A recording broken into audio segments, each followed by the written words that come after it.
Blessed is the man that worketh not in the counsel of the heathen, nor sitteth in the seat of the scornful.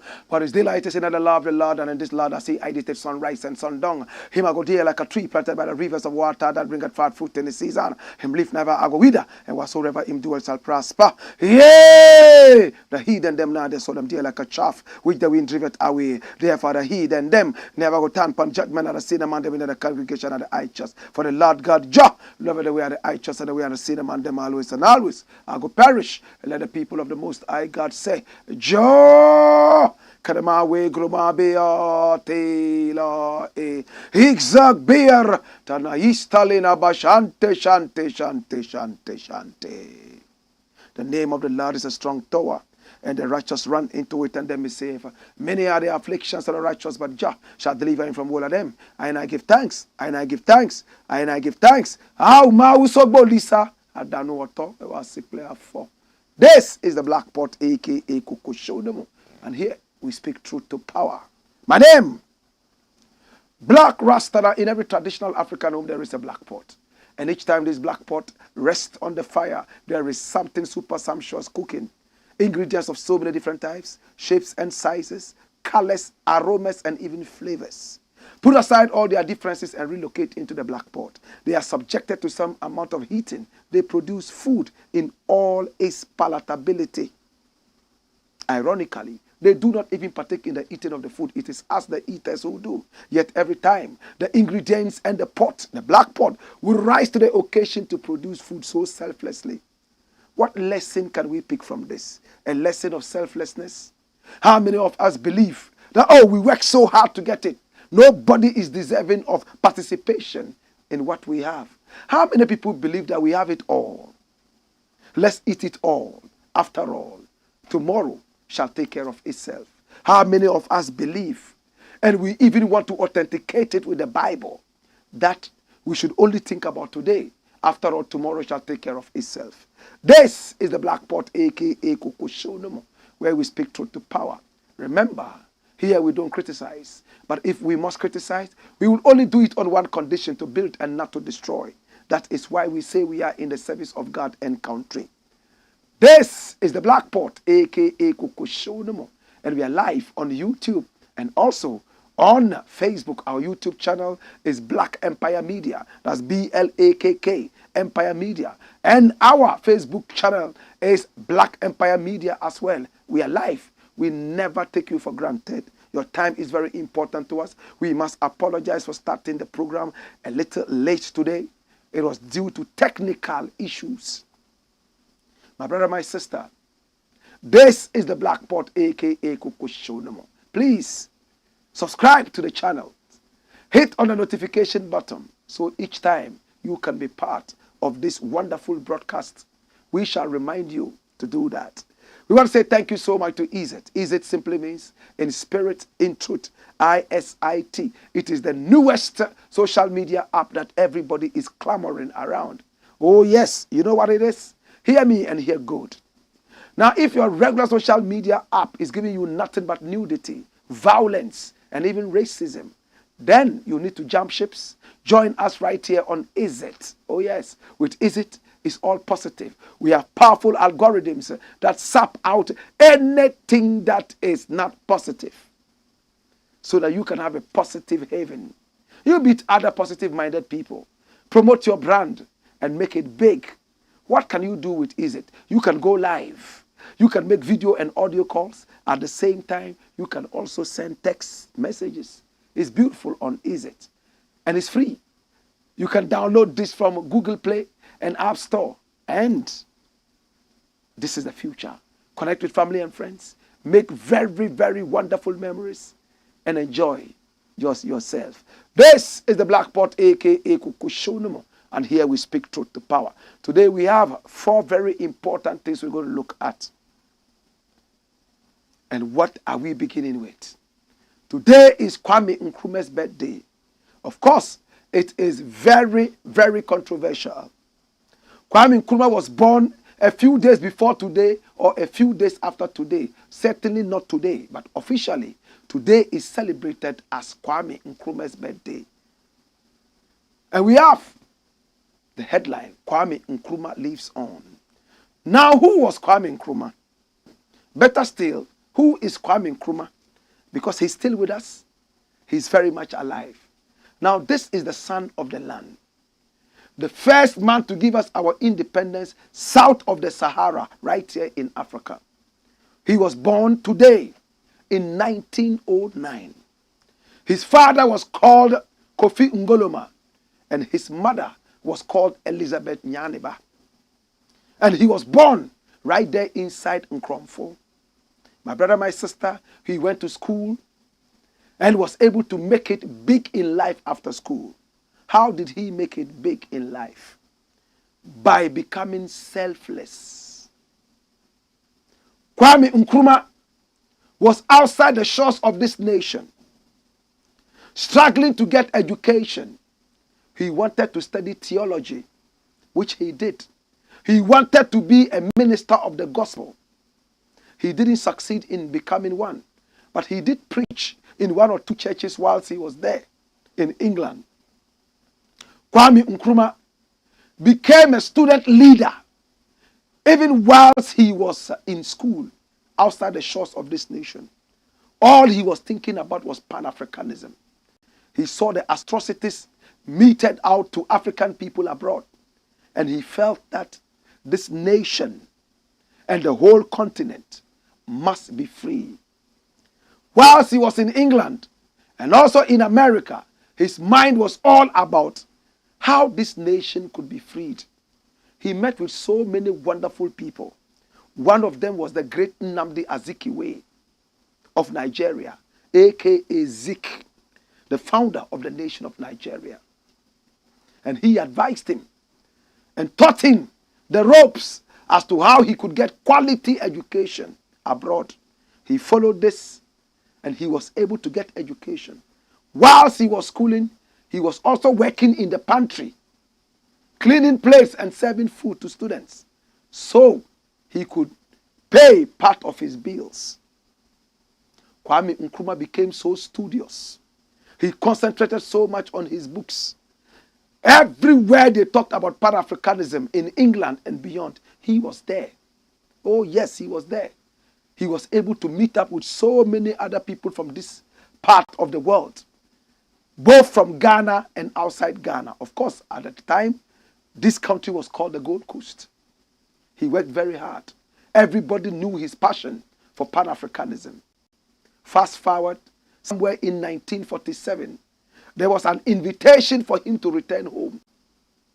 In fact, he had met a very powerful young man by name Akwaje, Ebenezer Akwaje. And he had seen how Kwame Nkrumah moved with so much speed when it came to issues of Pan-Africanism and the liberation of the black man. And when the UGCC was founded, the United Gold Coast Convention, with their main financier as Alfred Grant, aka Pa Grant, Kwame Nkrumah was invited over. He came by ship. When he arrived, he became the secretary of the UGCC. The day he arrived, he started to work and build an office for the UGCC. He was told to rest because he had come from a long journey, and he told them there was no time to waste. Independence must come now, and that he had been resting for too long. No wonder later in life, Kwame Nkrumah said, independence now, whilst other people procrastinated and said independence at the earliest time possible. There are two different schools of thought. Whilst Nkrumah with the UGCC wanted instant independence, the rest of them wanted independence to be slow. The journey should be slow. Give the white man time to develop our country before he leaves. And Nkrumah said, these devils will never ever develop this nation. We have to force them out and use our own resources, control that to develop our nation. They differed in thoughts. And when we had a riot known as the Accra riots, where people came out on the streets and rioted, Nkrumah and the rest were arrested. And when they were arrested, they told him, you see, you're too known. You have been fighting and saying that independence now, when we wanted to take our time. Today you see where we are, locked up behind bars. Nkrumah apologized to them, and when he came out of prison, he called himself a prison graduate, PG. That was when he separated from the UGCC and founded his own party, essentially called the CPP. With the CPP, Kwame Nkrumah moved forward to give this country its independence. How did he do it? Declassified CIA files show that Kwame Nkrumah was the thorn in the flesh of the British and not J.B. Dankwa.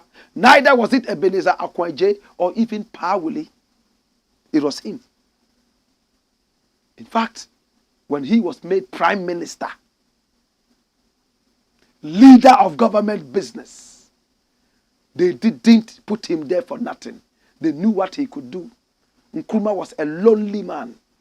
He read so many books, and all he was interested in was to see his nation grab its independence. And he succeeded on the 6th of March 1957 to give this nation its beautiful independence. Albeit fighting amongst the rest of the people. J.B. Dankwa and the rest did not want the independence of this country so quickly. According to them, they ran to the Queen of England and said, hey, the independence is coming too soon. Forget about this Nkrumah guy. Let's take our time and get the independence. But Nkrumah and his people pushed. They moved like raging fires.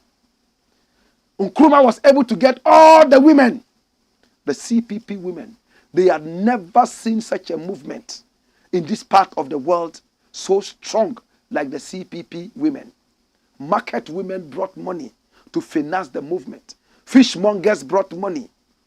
Kwame Nkrumah was able to grab that independence for us, the much needed one, on the 6th of March 1957. And on the podium, on the day of independence, he said the independence of Ghana is meaningless until it is linked up with the total liberation of the whole of Africa.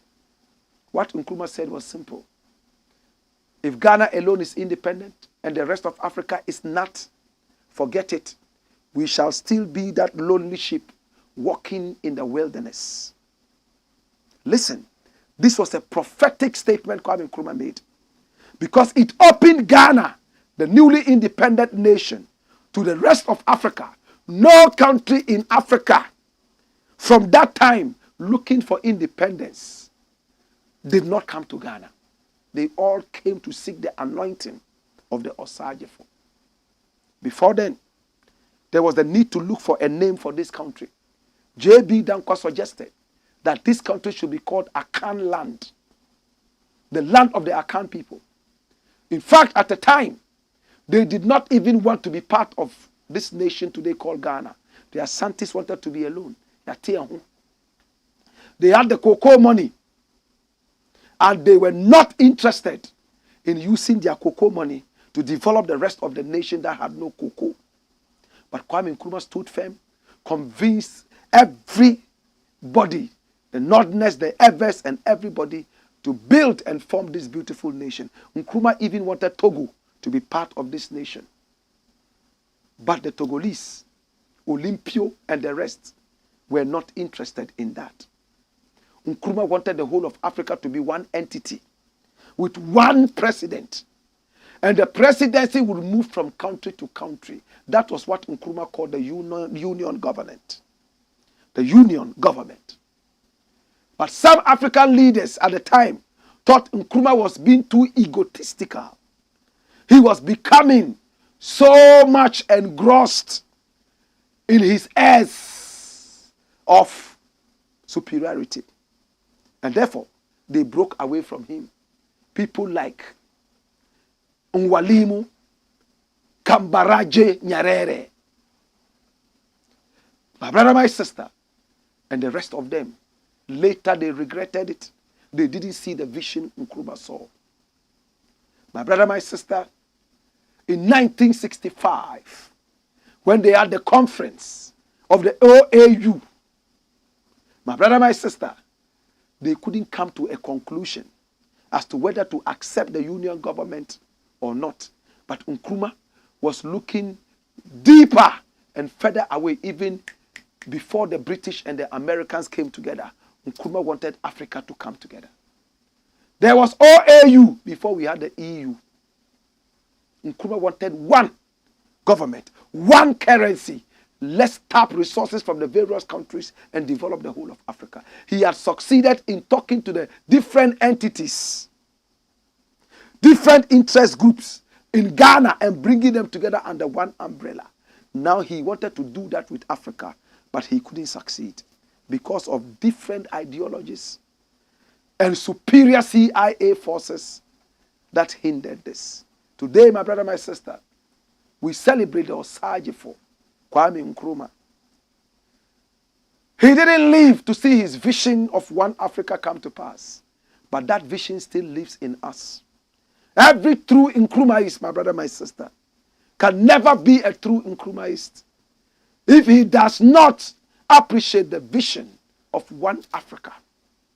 Nkrumah was the one who championed the one Africa thing. But the slave master, with his slavish mentality, was able to eat into the different African nations, to pollute and poison their minds and tell them, you know what Osagyefo wants to do? He only wants to be the president of Africa. He has that inordinate ambition. Resist him. And they did. At the end of the day, Africa did not come together under one umbrella with one currency. They assassinated him and killed him. Muammar Gaddafi came with that same idea and wanted one currency for Africa. They killed him and made him go. Today, all over Africa, people are clamoring to come back under one umbrella known as the one big Africa. Is it going to work? Is it not going to work? Even in Ghana, they fight Kwame Nkrumah. The government in power hates Kwame Nkrumah so much because he succeeded. Their fathers hated Nkrumah and bombed him 3 solid times, but he escaped all. They hated him because he was so selfless. At the time that Nkrumah died, even the suit that he wore, it had it stamped on, property of Ghana. Even the shoes that he wore. Nkrumah didn't have a single property in his name. Nkrumah died without building a factory in his own bedroom. In other words, he didn't have a money printing machine in his bedroom. Nkrumah was overthrown. And many people said he had hidden bank accounts in Swiss accounts. But in his speech to us in December 1966, from far away, what country was that? Guinea.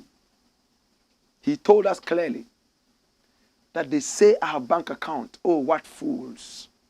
Let them bring all that money to Ghana and help Ghana develop. He didn't have a single bank account. There was a commission that was set out to investigate Kwame Nkrumah's stolen money. You know what they found? They found that Kwame Nkrumah had only one bank account. And that bank account was with the Ghana Commercial Bank, the Bank of Ghana. One bank account. And when they went into that account, you know how much money they found? They found Nkrumah's 1 month salary. sitting there. My brother, my sister, Nkrumah died and never returned to Ghana after the 1966 coup. And that account is still sitting there. 1 month's salary. He had no stolen money. Nothing was in the account. Today, are we emulating Kwame Nkrumah? One minister of state has millions of American dollars hidden under beds and in envelopes and in boxes. One minister of state can boast of 132,000 Ghana cedis as sitting allowance or only. What did Nkrumah have? Yet they said he was corrupt. Yet they said he had stolen so much money. My brother, my sister, I'm going to end with an interesting question. Many people ask me, Blakk Rasta, do you think that the independence of Ghana came too early? Did Nkrumah rush the independence? This is your answer. Come here. Watch me. Hey! Did the independence of Ghana come too early? You do not value your freedom until it is taken away from you. Go and tell the man in jail that you want to free him today. Or would he want you to free him after 2 weeks? If you are not careful, things you would hear, you would marvel. There is nothing better than your freedom. My brother, we have said it time and again. Freedom in hunger is better than all the food in shackles. My brother, my sister, this is what it is. And I need you to open your ears and listen with rapt attention. Kwame Nkrumah, did he rush the independence of this nation when other people were waiting for him and telling everybody in the world that, oh, it's not time yet. Let's wait for the white man to develop the place before he goes. Nkrumah himself told the whole Ghana that you don't know what you're talking about. The white man is only stealing from us. He's only taking A, B, and C. Nothing more. The more time we give him, the more time he will get himself entrenched in his stealing, and we will not be able to push him away. It's like the Dogombes say, when you catch a fresh fish and you want it in a certain shape, you change it into that shape immediately before you roast it. If you wait for it to enjoy fresh air outside, it becomes so hard, you cannot shape in it again. My brother, my sister, Nkrumah gave us the independence. And the independence that we got was at the right time. Today, when they talk about the beacon of Africa, it's all Ghana. They talk about the gateway of Africa, it's all Ghana. Fela called Ghana the land of Pan-Africanism. Today, if they are talking about people who know what it is to say democracy, it's Ghana. A lot of the things that we say in this country, we can't say a quarter of that in Nigeria. Tax will look for us and slaughter us. A lot of the freedom that we have in this nation, press freedom, and our own human rights in some countries in Africa, you can't even get 2% that. It's all because of how Nkrumah trained us. Today we have decided to dedicate the first half of this show to the memory of the Osagyefo, Kwame Nkrumah. He went to the northern part of Ghana and told them, we understand that you have never had any development. The white man didn't find any gold where you are. So he didn't build you railways and all that. But we shall give you free education in the name of the Northern Extraction Scholarship. Go to school for free. All Northerners were supposed to go to school for free. He went to the Everland. He gave them an equal opportunity. When Kwame Nkrumah was here, he made sure that Ghana was an enviable place. That Ghana was seen as the next in the line of prosperity. Today, my brother, my sister, the vision of Nkrumah is still relevant. Today, as we celebrate Kwame Nkrumah, he brought honor to us right here in Africa. At independence on the 6th of March 1957, we had Lord Kitchener making a whole calypso song for Ghana and its president. All because of the vision that all these artists saw. And Lord Kitchener was all the way from Trinidad and Tobago. People from Nigeria came around. There were a lot of Nigerians who naturalized to be Ghanaians. All because of the beautiful vision of the Osagifo. Several years after Kwame Nkrumah died, the vision is still on. And people are enjoying the power that he put into our hands. Have we celebrated Kwame Nkrumah enough? Have we? Come here. Have we celebrated Kwame Nkrumah enough? I'm asking. Kwame Nkrumah has been celebrated in Russia. We have built and refurbished a Kwame Nkrumah Memorial Park. It could be better. It's nice. We will continue to build on the legacy of Kwame Nkrumah. But the best way to celebrate Kwame Nkrumah is to implement the wisdom and policies of Kwame Nkrumah. Look at the factories he built all over Ghana. Today, 99% of them have all gone bankrupt. None of them is working. Look at the quality roads he built. They are still standing firm, even though there has been a culture of bad management and maintenance. Look at how Nkrumah wanted us to be one nation. Under Kwame Nkrumah, there was nothing like Ashanti, nothing like Nordna, nothing like Ewe. Everyone was one. On Radio Ghana, all the languages, major languages in Ghana, were used. And Nkrumah made sure that development reached every section of Ghana. The Akosombo is in the Volta. The wonderful meat factory, the Volta, Black Volta factory, was in the northern region, including the tomato factory. Accra had the Insawam Cannery and more. Koforidua, Takrade, every region, every nook and cranny had at least one factory. That was a visionary leader. Nkrumah was not a thief. During Nkrumah's regime, we didn't hear too much about corruption. He changed the face of politics. He injected into us Pan-Africanism. But before Nkrumah died, there was one thing he asked us to do, and I'm going to close on that. Come here, my lad. Nkrumah told us at independence, now that you have your independence, please change your attitudes.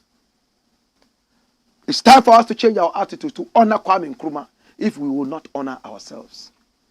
What is the meaning of attitudinal change? This thing keeps going on and off. Check this. Come here. The change of attitude is this. When you are working for the government is not an entity that lives in space. It is you are working for. Don't steal from the government. Be proud of your land. When you see the flag of Ghana, it is representative of you and the rest of Ghana. Show respect to the people. Anytime you see the flag, you are not worshiping the flag. It just reminds you that, hey, it's time to show love to my people. When you hear the national anthem, listen to the well-crafted words to remind you to do things for your nation. It is not for nothing that we belong to different nations. It's for us to be able to work very hard so that charity will begin at home. Today, my brother, my sister, look at what is happening to Ghana. Politicians are stealing. When you steal from the government, people clap for you that you are very, very smart. Forgetting that you are stealing from yourself. Education has become almost useless. Everybody is running out to go and study. Those who are supposed to teach us are raping our daughters. They are impregnating little students who have come for some knowledge. School fees skyrocketing. The cost of education is terrible. Yet in the days of Nkrumah, it was free. We were begging people to even go to school. And we're giving them 3 times every day quality food to eat. What has changed? It's time for us to resonate the personality of Kwame Nkrumah. Everywhere Nkrumah went, white people stood up and saluted him because they knew this was an independent, free African. The Americans will never do anything in Africa without contacting Kwame Nkrumah, as if he was the pseudo-president of Africa. And indeed he was. Today, our presidents and leaders have become puppets in the hands of the white man. They toss them around and squeeze their balls, pom, pom, pom, pom, pee, pee, every time they want. Kwame Nkrumah was not that easy. He called the shots. How can you call the shots if you don't have the support of your people? Our brains have been locked. We do not have quality reasoning. Our educational system only teaches us to parrot things without really understanding anything. There's no critical thinking that Nkrumah encouraged us to do. We only go to school to pass exams, not to educate ourselves. Oh, listen. This is a quote that you have to put on the wall every time. In Ghana and also in Africa, we only seem to go to school to pass exams, not to be educated. I say it again. In Ghana and also in Africa, we only seem to go to school to pass exams, not to be educated. For this reason, the main purpose of education is thrown away to the dogs. How many people will still go to school if they are told that, Bossu, at the end of the day, there's no certificate for you. The certificate is in your mind. How many of you will still go to school? No, we want that stupid certificate that we can show to people. Yes, I am engineer, doctor, emeritus. Yet the head here is full of chaff. How many people, listen, if they had a way for somebody to write their exams for them and they pick the certificate, how many of them would do that? Think about it. Today, we have ministers of state, people in government who pay schools to give them certificates. We have lecturers who sleep with young girls and give them free marks and certificates. Is that education? What is the purpose of education? But now we have the certificate, yet here is empty. Nkrumah fought against it. In the days of Nkrumah, Ghana became the hub of education. People saw education from Ghana as number one. The British were even scared of the direction we were going. Today we celebrate you, Dr. Kwame Nkrumah. Today is your birthday. When will we have another Nkrumah? Are you the next Nkrumah? Am I the next Nkrumah? Is she the next Nkrumah? Or is he the next Nkrumah? Nkrumah said, forward ever, backwards never. If today you wake Nkrumah up from his grave and you say, Nkrumah, we are looking for somebody like you again. You say, I told you, forward ever. Look for somebody who is better than me. We can't even get somebody like Nkrumah, let alone somebody better than him. It behoves you. It behoves me. It behoves everybody to hold on to Nkrumah's ideologies.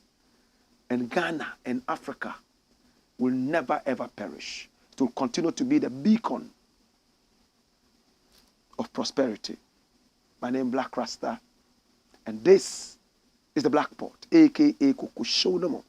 We have dedicated the first chapter to Kwame Nkrumah. Please send your comments coming in, and we shall read them.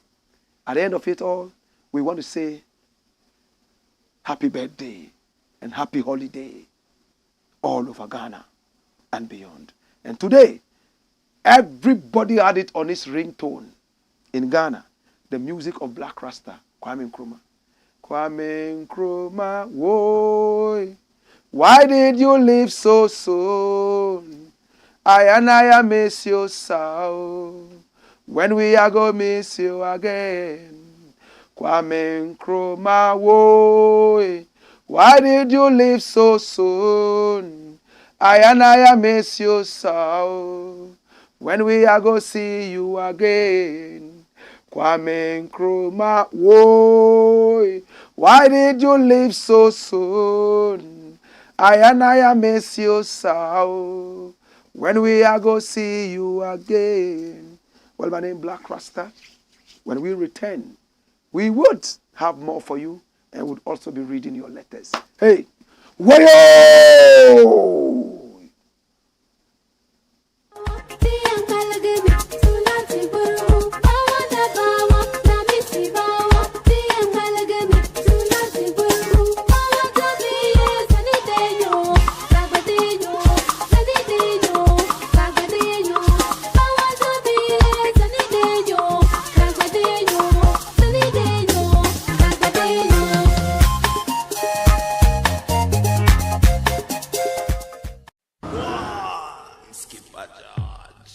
Blackpot, Coco Show.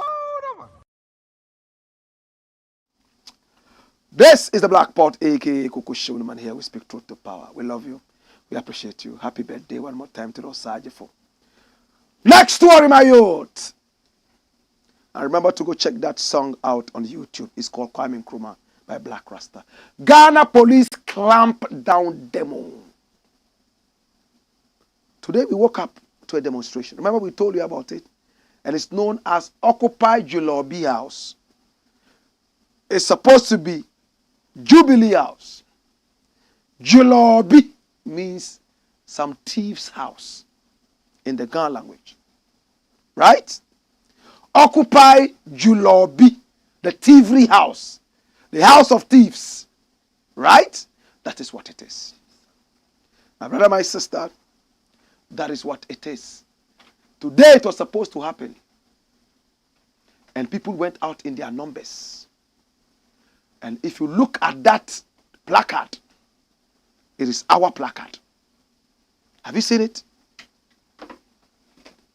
Give the youth a chance to be responsible.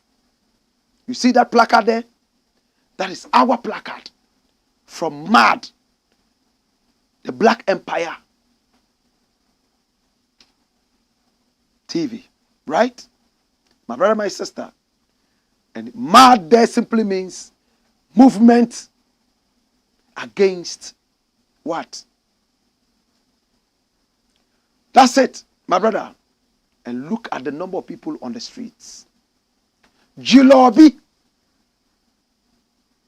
Occupy Julobi House.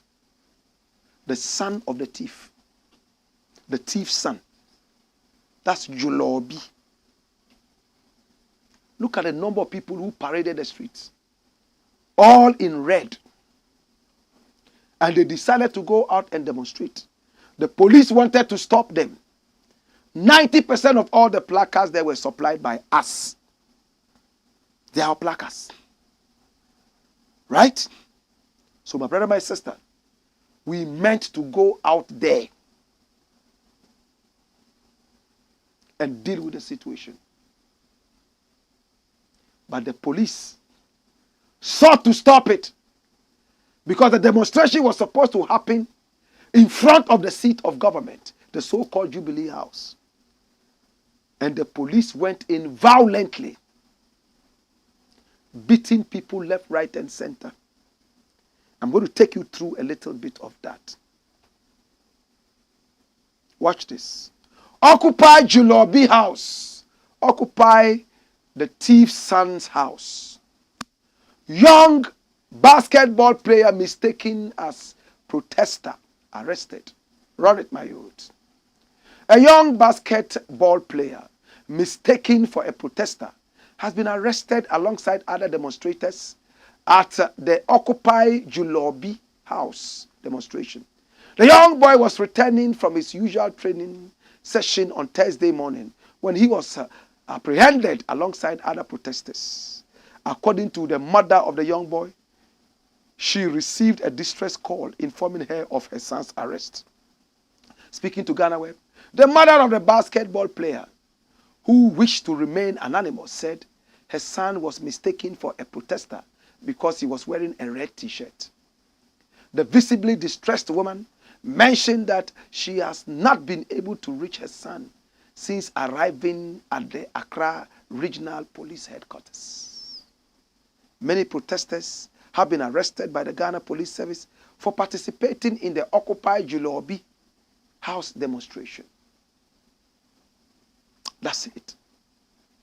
Now, the Occupy Julobi House protest, organized by Democracy Hub, faced a severe setback due to these arrests. These events followed the protesters' refusal to comply with a police injunction issued just one day before the scheduled demonstration. Can you believe that? The police issued a certain injunction only one day before the scheduled demonstration. They tried to go to court and stop it because now there are so many coups all over Africa. So they do not want any demonstration close to the presidential palace.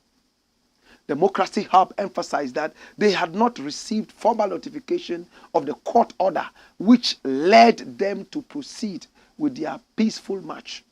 The arrested protesters have been taken to the Greater Accra Regional Police Headquarters near Tudu.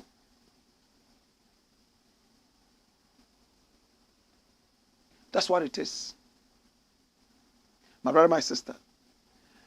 Some very popular media personalities were also attacked. One of them is this lady. She and her husband were out there also demonstrating. Bridget Otu is her name. This is the husband. She got married only about a year ago. And this is what her husband said when a policeman cocked a gun in front of his wife. Kill her right now and let's see. Bridget Otu's husband fumes after police harasses wife. Run it. It says the husband of prominent Ghanaian broadcaster Bridget Otu, Dr. Evans Agotete, has challenged the Ghana police following allegations of harassment against his wife during the widely participated anti-government demonstration, Occupy Julobi House. Broadcast journalist Bridget Otu leveled accusations against personnel of the Ghana Police Service, claiming they brutalized her and fellow protesters during the demonstration. The incident took place at the Accra Regional Command, where tensions ran high. In an audio clip obtained by Ghana Web, during a Twitter space discussion on Thursday, Bridget Otu could be heard vehemently criticizing the police personnel for their actions, even as they cocked their guns in a tense standoff. They cocked guns. Broop, broop, broop, broop. You are cocking your guns? You are cocking your guns? Try it! Bridget Otu exclaimed in the audio clip. Bridget and other protesters were also sighted in a video being dragged into the compound of the regional police office. Did you hear that? There's a video of them being dragged, pulled on the floor into the compound of the regional police office. Though she was able to escape from them, her shirt was torn. Reacting to the distressing incident, Dr. Evans Agotete, Bridget Otu's visibly furious husband, made his presence felt at the scene. He was recorded saying, "Let them kill her and let's see. This is a foolish thing to do. I will show them I am a man. I am right here. Let any police officer come. Try me and let's see." The situation unfolded as reports emerged that some protesters had been denied the opportunity to demonstrate peacefully on September 21, 2023. Over 350 protesters, including organizers from the Democracy Hub group, currently find themselves in police custody for defying the police order in light of a court injunction placed on the planned demonstration. So this is Bridget Otu, and this is the wife. You see, I want to commend this couple. How many times do you see demonstrations where husband and wife join? Either the wife has run away to hide the children somewhere, so the man alone can go, or the other way around. The husband might not be interested. How many times have you even seen women in the media, women who are popular, come out to demonstrate like this? We used to see Yvonne Nelson. Today we don't see her. I don't know what it is. I can't say she's taking sides. Maybe she's not well. Maybe there's a reason. So I will not drag her into this. There were some other people who were very busily talking against corruption and all that. But today we are not seeing them because they were threatened. Bridget Otu is still hot on the heels of these people. And I would like to commend her and all the other people who went out there to demonstrate.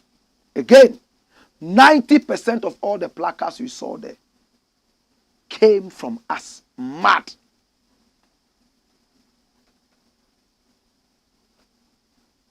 And we are going to continue. We have the most beautiful placards. The most heart-wrenching words on those placards. They will stand the test of time. Bridget Otu herself said, try it. You saw it earlier after the gun was cocked. So they truly were going to shoot when there was no danger. By now the president is sitting somewhere in Benin drinking tea. They are so scared. They are cowards. Yet they won't do the things that will make people stay away from them. That's it. When we return, we will be reading your messages. Today we're taking it cool and calm and easy. Remember to share this broadcast and remember to hit it out and tell people that we are on. Your messages will be next when we return. Hey! Hey! Wayo!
Blackpot.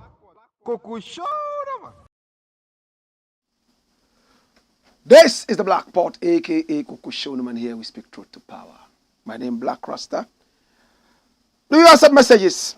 Let's look at the messages. All right, thank you so much. Ame Wuvo Noel. And he says, yes. Rat. Hail Marcos says, hey, woyo. Zibli Mohammed says, welcome, Blakk RASTA. Ajeduna says, dash it away. Gamelia Pasu says, welcome, brother. Roll the story. Ni Ofanche says, class start. No lateness. Rap Thunder says, may we get our own TV station, legendary. Love you. Amen. That prayer is about to be answered. Gamelia Pasu says, Blakk RASTA, I hear Burkina Faso, Mali, and Niger are merging to become one country. Please, how true is that? I wish it's true. But the same problem that Nkrumah had in his days, where people felt that one man wanted to be king, might just be lingering about. I hope and pray that they are able to come together like that. In fact, the whole of Africa should come together. This is from Facebook. Well, it's still from YouTube. It says, Benjamin Kwanzaa, this is the Black Pot. Blakk RASTA, why is it that after Kwame Nkrumah's regime, Ghana has never moved forward? Well, we have actually moved forward because time has gone forward. because we have also held some of his policies and ideologies very high, but we could have moved further than what we have done if we embraced Kwame Nkrumah properly.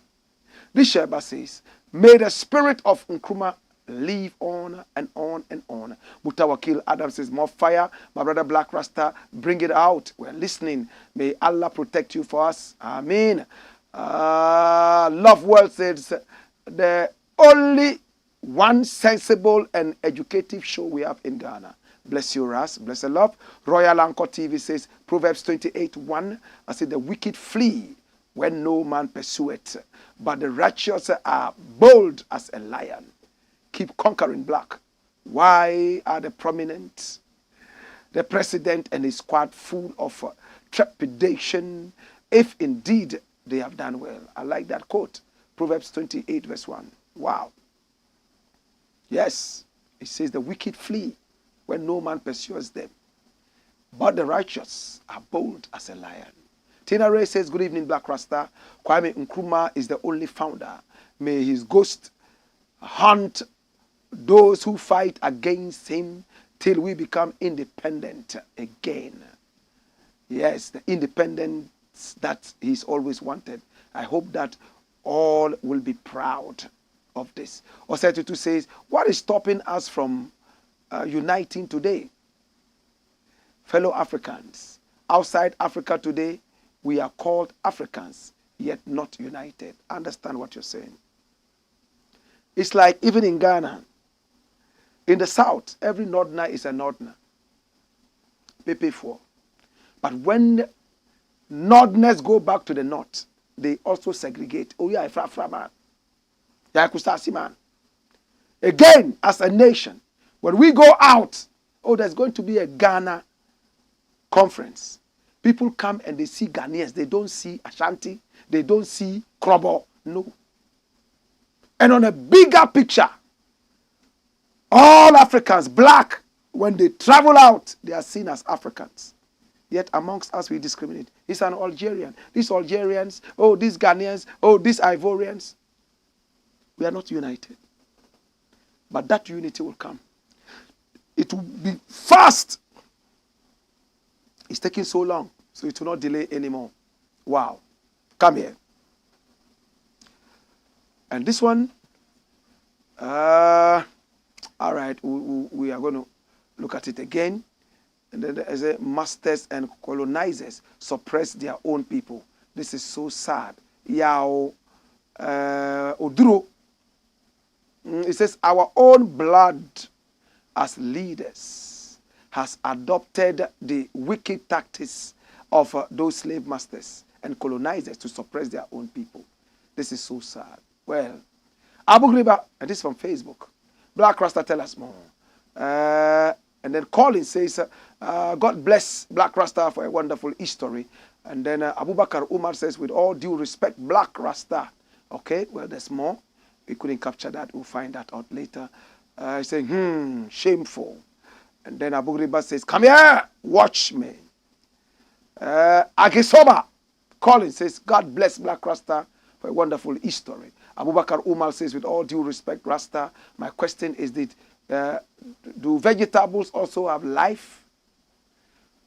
Okay, you want to ask if vegetables are also living things, right? Well, scientifically we say yes. Living things are divided into two, plants and animals. Animals depend on plants. Some animals also depend on flesh, and they are called carnivores. Those that depend on plants are called herbivores, like the goat and the sheep. And there are those that eat the two, both plants and animals. They are omnivores. You know that, right?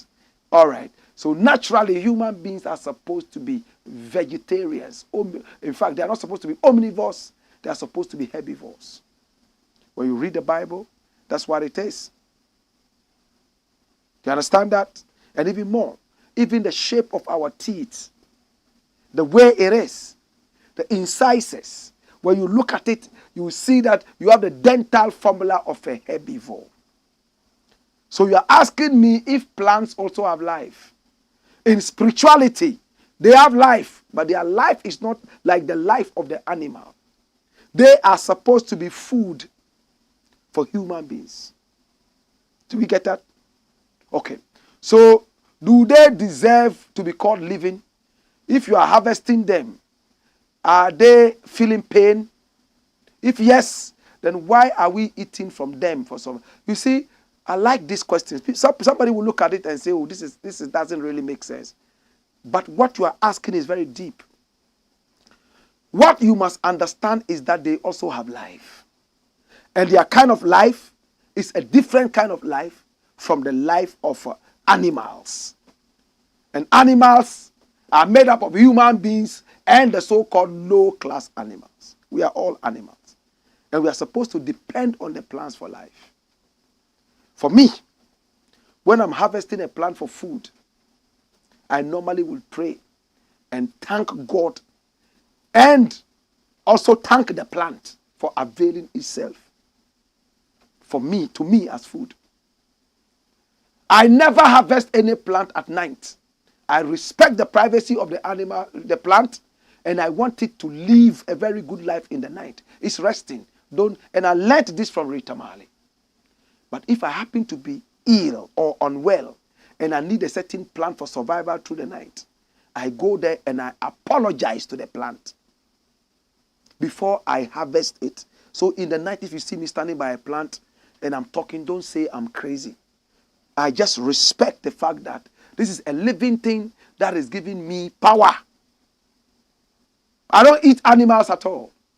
They are living things. They love their lives. You understand? They love their lives. Allow them to live. Don't eat them. And this is from Susuolo. But the Bible doesn't really see plants as living things. Spirituality, the Quran too. It is only science that sees plants as living. Do we get it? All right, man. Abu Ghriba says, sure, the service of God and country, God bless, still waters. Ghana is in a state of capture. Anna is very sad and worried. We were warned about Akufo-Addo, but we didn't listen. See the regret now. Today, Ghana is in a mess. Thanks, Blakk Rasta, for always speaking truth to power. Blessed love, still waters. He says Ghana is in a state capture. Abanga Abdullah says, the Saraga soldier, I am particularly proud of you for having Pan-Africanism in you. The people of the 5 regions, northern regions, look up to you and are proud of you and are praying for you to live longer than the dead. Come here, more fire. And next story always makes me feel good. Please take Adugali to where you are. After you, Adugali will be next, inshallah. Well, Adugali was here the other day. We put him up on the Black Pot, and he aired his views. We are raising more people. By the grace of the Almighty, we shall reach there before they even realize it. Tom Poe says, I love the way you say, come here. That's nice, pa. All right. David Humble says, once my engineer told me if Akufo-Addo can be president, then Kennedy is better to be president than Akufo-Addo. I can read between the lines. Today, a big, in fact, Christian leader named Woodhell called me and said, Blakk Rasta, if Bawumia wins the next election, I will go and naturalize in Chad. And I said, you know what? When we are going, let's go together. The only thing is that I will not naturalize. I will give them the 4 years to misbehave. I'll come after he's gone. This is the Black Pot, a.k.a. Kokoshodo. Next story. And come here. After Kennedy AGYAPONG fought the church, what happened? Hey, this is Kennedy AGYAPONG.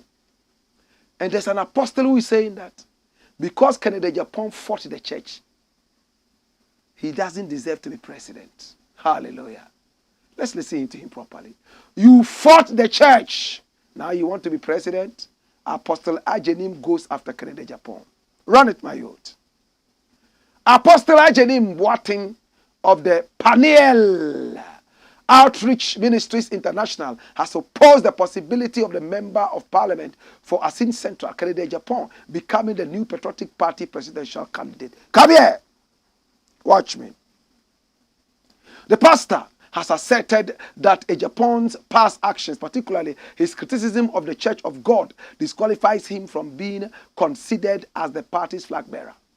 Speaking via a TV broadcaster, he urged NPP delegates to carefully consider their choice for the presidential candidate and emphasized that only Vice President Dr. Mahmoud Bawumia can secure victory for the party in the upcoming elections in December 2024. Watch it properly. He highlighted the controversial moments when Japan publicly criticized the church during the early days of the COVID-19 pandemic.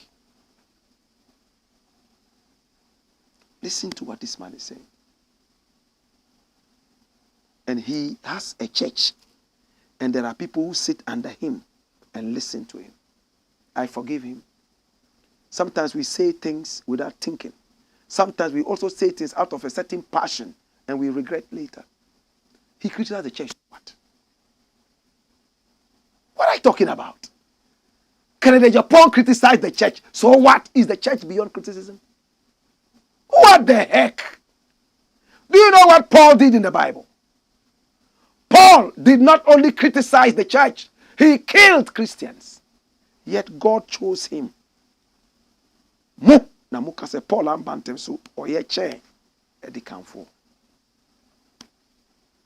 are you so regionalized and short-circuited in your brains? Why are you trying to make the church look like it is untouchable? Even Christ didn't like it like that. Criticize. Even Christ accepted criticism. Who are you to say Kennedy Japan is blood, yet you are going for a Muslim? Look at this guy. Eh? You are saying Kennedy Japan criticized the church.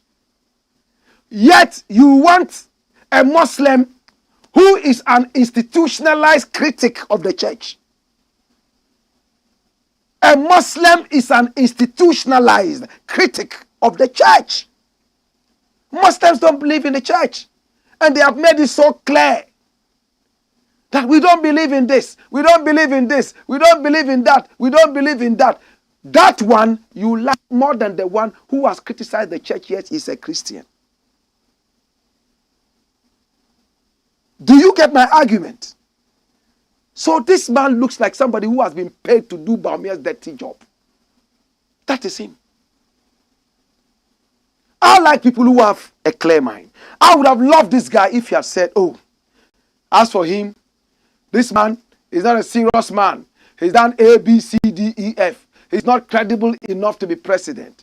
I prefer Bawumia so that we will see, religious tolerance and blah, blah, blah, blah, blah, blah, blah, blah, blah. Oh, Bawumia has moved from church to church. He's demonstrated that he loves people of different religions, and all that would have made sense, at least for a while. Then to tell me that Kennedy Japan attacked the church, for that matter, you should throw him away and go for a Muslim who is an institutionalized critic of the church. You see, I'm choosing my words so carefully so people won't misquote me. A Christian can always vote for a Muslim, that's okay. But when you bring religion in and say because this man attacked the church, come here! We shouldn't vote for him.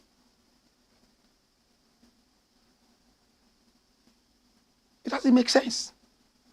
And his church people could not also sit him down and say, Bossu, if it's only because he criticized the church, Bawumia'S religion does not also agree with our religion.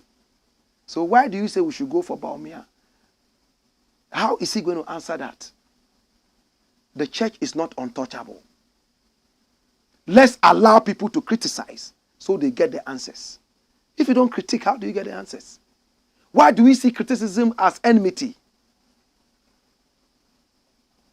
That's another quote. In our country, we see criticism as enmity, which is wrong. I said in our country, we see criticism as enmity. But that is not it. There are people who are paid so that they criticize you for you to get better. I reach where I've reached all because of critique. People call me, oh, this thing that you said, it didn't make sense. Hey, this song that you made, you could have made it better. It's not nice. This, that. And we build from there. A man who closes his ears to critique would have realized that he lost something when he's in the pit.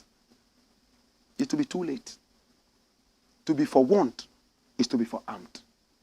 So, man of God, you messed up. And again, did Kennedy Japan attack the church? I don't think he did. Men of God who turn themselves into charlatans, some of them he brought out. Maybe some of them he got them wrong. But it was an opportunity for them to come out because he had given them a platform. Come and defend yourself. Did any one of them go there? How did he attack them? So men of God should be allowed to fool about and do anything at all and nobody can talk against them? Not here. Why do you want to play demigod? The church is so holy, nobody can talk against it. Don't do that. Don't sit like that. Don't sit like that. Don't sit like that. This is the Blakk Pot, a.k.a. Kukushonomo, where we speak truth to power. Dash it away. Last story. And we are done. Today we are keeping to time. As usual. Keeping to time. Remember, we shall also take your messages before we go. The last one is also about Kennedy Japan. Kennedy Japan wants to be president of Ghana. I don't want him to be president. Because I don't think it's a presidential material. He's a loose cannon, loose talker. He will be angry and set the whole Ghana on fire. He doesn't care. That is not a presidential material. Never. But if I am forced to choose between Bawumia and this guy, I'll choose the guy who will set the country on fire than the guy who will sell the country and we are working in it as slaves and we don't know. Nana Addo has trained Bawumia so much with lies and incompetence. But this man, you will agree with him in the room. He will come out and the madness will come inside him and reveal all the secrets. Nano, and ya uno friend me catch me say no. Mami catch you biano. Meka, dare me, I dare you. He will say it. Where is Bawumia'S factory for the north? Kennedy Japan is asking for his own people. This is Bawumia, he comes from the north. I call him Wale Adam Smith. Wale Adam Smith. They couldn't build any factory up north, yet they claim to be one of you. Kennedy Japan jobs. Run it. He says, Member of Parliament for Asin Central and New Patriotic Party, flag bearer hopeful, Kennedy Japan has made a plea to Northern voters, urging them not to allow ethnicity to dictate their choices in the upcoming MPP primaries. Speaking during a showdown walk over the weekend, he emphasized the need for voters to prioritize development and their region's welfare when casting their votes. Kennedy Japan pointed out that despite some politicians hailing from the northern regions and occupying significant positions in the government, their track record of addressing the specific needs of their people had been disappointing. During his address, Kennedy remarked, I want my brothers in the north to listen to me well. That the election that we are going into, others are telling you that we are from here, so vote for us. But upon all the big positions they came to occupy in Ghana, they couldn't build a single factory in the north. And because today they want positions, they are telling you that they are nothness. So vote for them. Dash it away. is right. It's not about ethnicity. It's about competence and it's about focus. Why should you vote for Bawumia? For what? Has he built that watermelon factory in Wale Wale? Why Wale Wale? They chose you specifically from the northern region. So you will put on some clear binoculars, at least on the north. You will see. You speak with your people, you know them. They will tell you their basic needs. And you will see how you can speak to the central government to deal with the issue. But in Nkrumah's time, we had a meat factory in Bolgatanga. You all remember the Black Volta, the Volta Star, right? It was there. We all remember the tomato cannery, there. But today, where are they? Where are they? No factory in the north. Yet we have yams, the best in the whole world, coming from the north. From the Kokomba areas, the Dagomba areas, and more. We have the best sweet potatoes coming from the northern region. The red one and the white one, they are there. We have maize coming from the north. And we have some fruits that are from the north that will not be found anywhere, like shea nuts, like dawa dawa. Do you know dawa dawa? Have we made factories for any of these? No. By now, we should have researched into yam to find out what we can do with yam. Yam starch, what can we use yam starch for? Now cassava starch is the most marketable starch in the world. How about yam starch? Now they are making gari out of red potatoes, sweet potatoes. We could have done this. A factory in the north could have done this.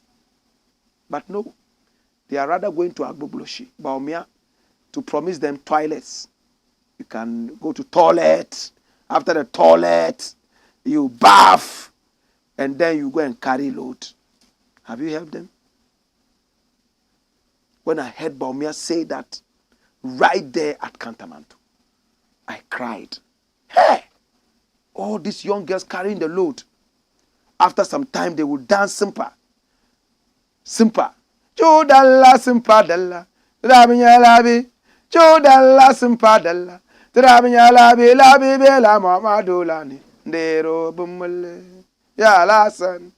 Ya lasan. Mbi yurmi. Ozagwa me something I can't. That's the only way they can excite themselves. Dancing simpa. How do you feel when you drive around Kantamanto and see all these girls from the north? A girl of 16 years, she already has 3 children out of rape. All you can promise them is a place for them to bath and go to toilet. Toilet.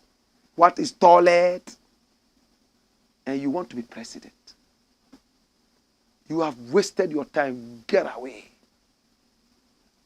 I'm done. Thank you so much. Today is Nkrumah's birthday. Today we decided not to bring the adrenaline on. Boko. Tom Paul says NDC are happy for today, for this demonstration. But if they come to power, they should also expect this, right? They will not be happy about it at all. In fact, they are all the same criminals. Oluman GH says, greetings.